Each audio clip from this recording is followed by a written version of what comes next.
오늘은 아브라함 마지막입니다. 드디어. 지금까지 12장부터 아브라함 얘기를 해왔는데 기억나시는 대로 한번 좀 복습을 해볼까요?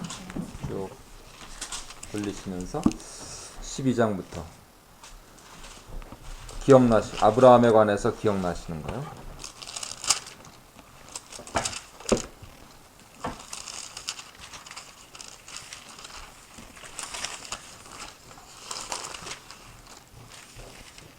복 주시는 하나님, 신실하신 하나님, 전능하신 하나님. 그거는 골격을 이루는 거고, 그 다음에 조그만 것들 한번 기억나시는 거예요.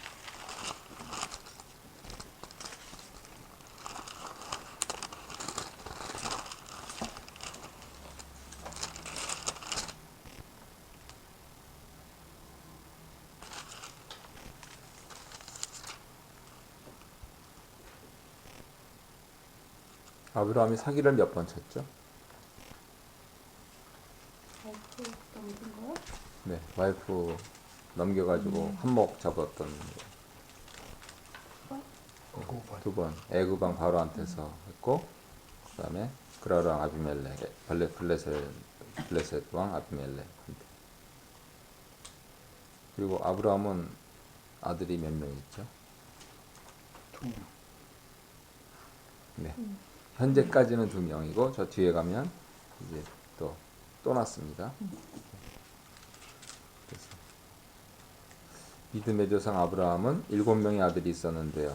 그래가지고 주일학교 때 이렇게 발 쿵쿵 굴리면서 저도 배웠거든요. 근데 그 성경 안 읽고 했더라고요. 그러니까 한 명이 쓰려면 1명, 2명 하려면 2명, 아니면 8명 하려면 8명 이렇게 나가야 되는데 그 숫자가 어디서 나왔는지, 이스마엘을 빼고 한 건지. 근데 이스마엘을 빼려면 나머지 나중에 난 아들도 빼야 되는데, 그래서 좀 애매하게. 그래서 복음성가 부를 때 지금 이거 제대로 지은 건가 항상 그거 좀 확인하고 불러줘야 됩니다. 심지어는 찬송가도 그런 가사들이 있어요. 그러니까 당신은 은혜를 받으셨는데 성경을 안 읽고 그냥 은혜만 받으셔가지고, 그리고 옛날에는 성경이 없어서 목사님들 설교에 의존했는데 목사님들이 이제 설교문을 이렇게 쭉 써서 하시는 분도 있으시지만 그냥 감동 받으셔가지고 이렇게 하시는 분들도 있는데, 그렇게 다 거기서 은혜 받으셔가지고 그냥 이렇게 작사하신 분들 좀 오류들이 많아요.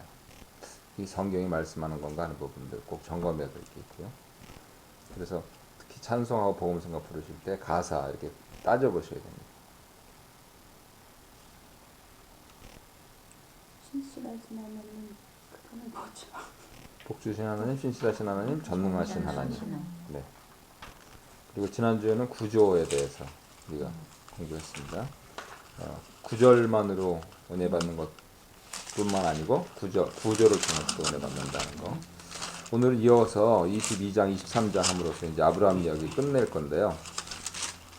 22장 33절 보면은 에셀나무, 브엘세바, 영생하시는 하나님, 여러 날을 블레셋에서 지냈다 이렇게. 그런데 이것을 문학적인 기법으로는 복선을 깐다고 그러죠. 복선을 까는 것은 이제 밑에 쭉 그 생각의 어떤 얼개들을 줘서 그 다음에 나오는 것이 이해가 되도록 하는 겁니다. 그랬을 때 22장에서 나오는 게 중요한 사건이, 아마 설교 많이 들으셨을 거예요. 모리아산에서 자기 적자 이삭을 드리는 그거. 그리고 옛날에 한국에서 주말의 명화 이렇게 할 때 MBC인가요? KBS인지 잘 모르겠는데 주말의 명화 할 때 앞에 그 첫 번째 컷 해가지고 막 이렇게 어떤 할아버지가 이렇게 하늘 우러보고 막 이렇게 하는 거. 그게 바로 이제 이 성서에서 한 아브라함이 이삭을 드리려고 하다가 하나님 뭐 이럴 수 있습니까? 뭐 이렇게 하다가 뭐 뒤에 양이 있다. 그러니까 고맙습니다. 뭐 이렇게 하면서 감동받는 그 장면. 주말의 명화 그거 안 보셨어요 전혀? 옛날에? 네, 보긴 봤는데. 네. 거기서 이제 아들 이렇게 젊은 사람이 품에 있고 그게 이삭이고 그 장면이거든요. 그래서 그 복선을 위해서 깔아놨고, 그리고 마찬가지를 23장 19절 20절에서 또 해요. 왜 갑자기 사라가 죽는 것은 이제 이해가 되는데, 그런데 사라의 매장지를 사는 거, 요것도 저 뒤에 나오는 이상 이야기, 야곱 이야기를 통해서 왜 이거를 여기다 깔아놨는가 하는 그런 것들 알 수가 있고, 오히려 또 22장 20절에 가면은 갑자기 또 나홀의 톨렛이 나오는데 왜 나홀의 톨렛을 여기다 깔아놨느냐? 그거는 아들을 낳는데 장가를 보내야 되는데, 그렇게 하면서 여기서 그 이삭의 아내 리브가가 어디서 왔는가 하는 거를 이렇게 해놓은 겁니다. 그래서 창세기는 철저하게 이야기식으로 이렇게 계속 회전하는데 몇 개의 덩어리냐면 10개의 덩어리로, 그러면서 그것들이 교차하면서 그 끄트머리에 이렇게 복선들을 쭉 깔아놓고 있어요. 그래서 그 복선을 기억하시면 아 이래서 이랬구나 이렇게 하실 수 있어요. 그랬을 때 21장 33, 34절에 나와 있는 영생하시는 하나님을 여기서 왜 말씀을 해주셨냐면 22장에서 영생, everlasting, 영원히 사는 거잖아요. 근데 바로 아들을 번제로 드리라 하는 그러한 모티프를 주면서 아브라함이 의외로 굉장히 쉽게 여기 순종을 합니다.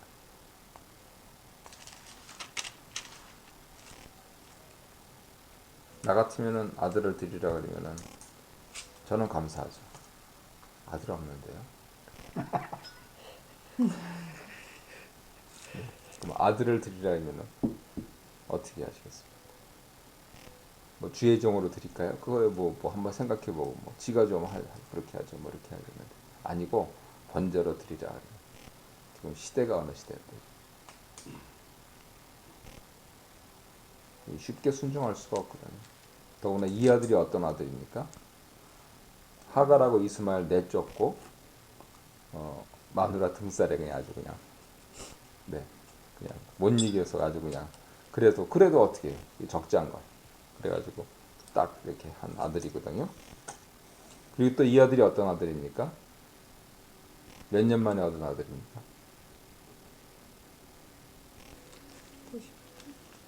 네. 사라하고 아브라함하고 몇 년 결혼 생활했나요?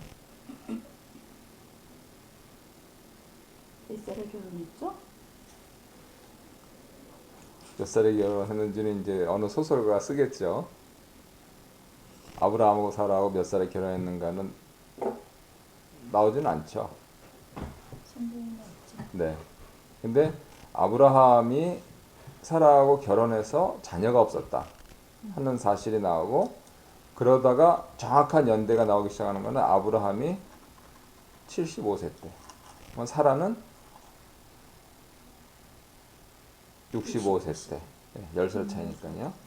65세 때 하나님께서 본토 친척 아비집을 떠나라 라고 아버지한테 얘기를 하시고, 그리고 그 다음에 하란에 와서 살다가 아브라함한테 여기가 아니고 글로 가라 그렇게 하셔서 100세에 났으니까 몇 년 만에 얻었습니까? 25년 만에 얻은 아들이거든요.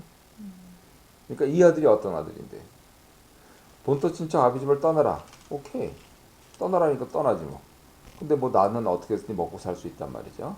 그래서 먹고 살았어요. 잘 먹고 살았고, 심지어는 미모의 아내를 가지고 이렇게 사기를 쳐서 재물도 얻고 명성도 얻고 그렇게 하면서 살았는데, 그래도 역시 충족되지 않은 것이 있었으니 그것이 바로 이거를 물려줄 사람이 없단 말이에요.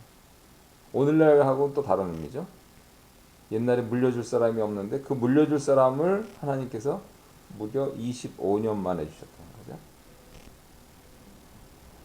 그 아들인데 그 아들이 자라가지고 잘 컸어요. 영화에 보면은 한 17살 정도 이렇게 좀 소년, 좀 뭐 어떻게 청소년, 좀 큰 청소년으로 이렇게 나오던데, 왜냐하면은 지금 22장에 이삭이 번제했을 나무를 자기가 지고 가거든요. 그러니까 11살, 12살 배기한테는 그참 지기가 좀 힘들다 그거죠. 그러니까 최소한 한 15, 16 더하기 17하면 얼마예요? 42. 예. 40년 넘게 그렇게 해가지고 겨우 해가지고 하나 주더니 이제 그걸 애지중지 키워놓으니까 다쳐라. 뭐 이런 하나님이 다 있냐 이제. 근데 유사적 사실만 보면 그럴 수 있지만 네. 계속 지금 하나님의 인도를 받고 네. 신실하신 하나님을 경험하기 때문에 반복되는 거기서 아브라함의 믿음이 하나님 신실하신 하나님을 완전히 믿었기 때문에 쉽게 순종할 수 있지 않았을까요? 네. 굉장히 아주 그 정답, 모범 답안을 이제 하셨어요. 나는 사람들이 그거 해요. 하나님 나한테 하시면 오케이 나는 그냥 그렇게 살겠습니다. 하나님께서 나한테 신실하신 건데 이상하게도 자식한테라면 그게 참 안 돼. 특히 엄마들은. 특히 아빠들은 내 자식은 아니라는 거. 가만히 잘 보세요 주위. 근데 아브라함한테 지금 바로 이것이 너무나 중차대하기 때문에 22장 1절에서 처음으로요 시험하신다 이렇게 나와요. 아브라함. 근데 사라도 대단한 거 아니에요? 사라도 대단하죠. 근데 사라한테는 또 사기를 이게 쳤을 안 것 했을 같아요. 것 같아요. 네, 사라한테 사기를 쳤죠. 네, 사라가 이제 그 제클린 디셋이라고 유명한 배우 있잖아요. 그분이 사라로 나온 영화 어저께 다시 이렇게 쭉 보면서 오늘 상황을 정리하려고 이렇게 했는데 그 사라가 이제 그 영화 속에 감동을 어떻게 그랬냐면 어린 양을 갖고 와요. 번제드리러 간다니까 하나님 번제드려요. 그래서 그러니까 아브라함이 필요 없다. 그러니까 의아해야죠. 재물도 안 갖고 어떻게 갖고 와요. 그래도 그냥 아무 말도 안 하고 휙 떠나버리면. 그러니까 말을 안 했기가 뭐 10중 8구죠. 그러면 가만히 있겠습니까? 이 나쁜 놈아 뭐 이러면서 이제 그 온갖 난리가 벌어졌겠죠. 아무튼 22장 1절에서 아브라함을 시험하시려고 이렇게 말씀을 하고 있어요. 거기 관주를 보시면은요.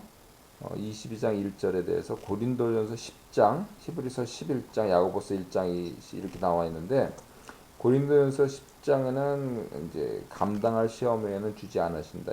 우리가 잘 알고 있는 말씀하고 있고 야고보서 1장에는 하나님은 시험치 않으시고 시험도 안 받으신다. 그 말씀 다 익숙한 말씀이에요. 근데 히브리서하고 베드로전서는 우리가 좀 잘 모르는 안 찾아봤을 가능성이 높으니까 두 군데만 한번 찾아보죠. 히브리서 11장을 먼저 찾죠. 앞에 있으니까.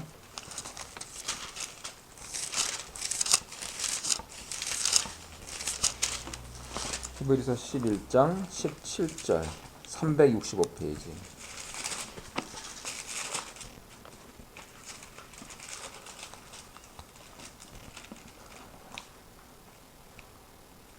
(365페이지)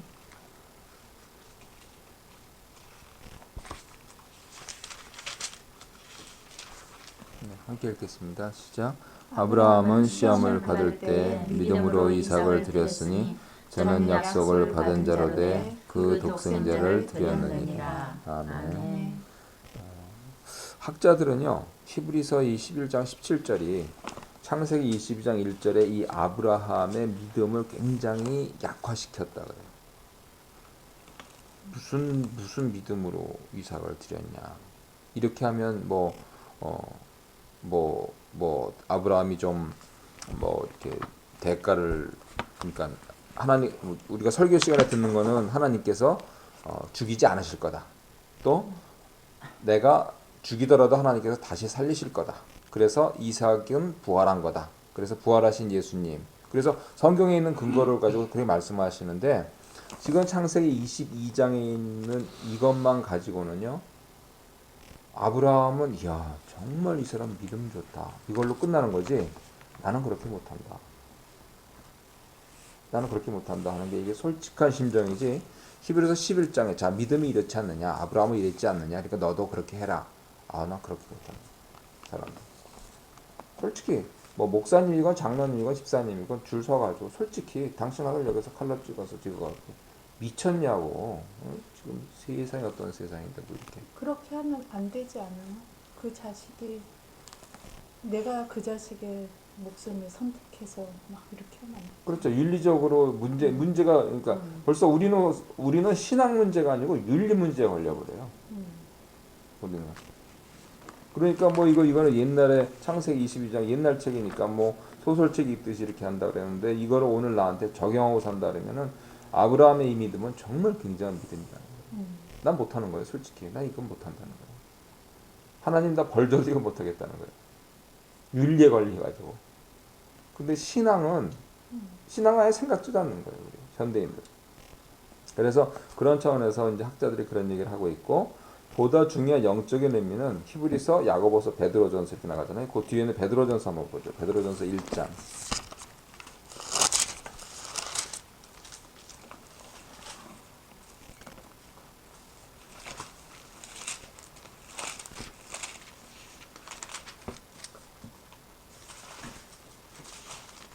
베드로전서의 이제 주제가 부활이거든요.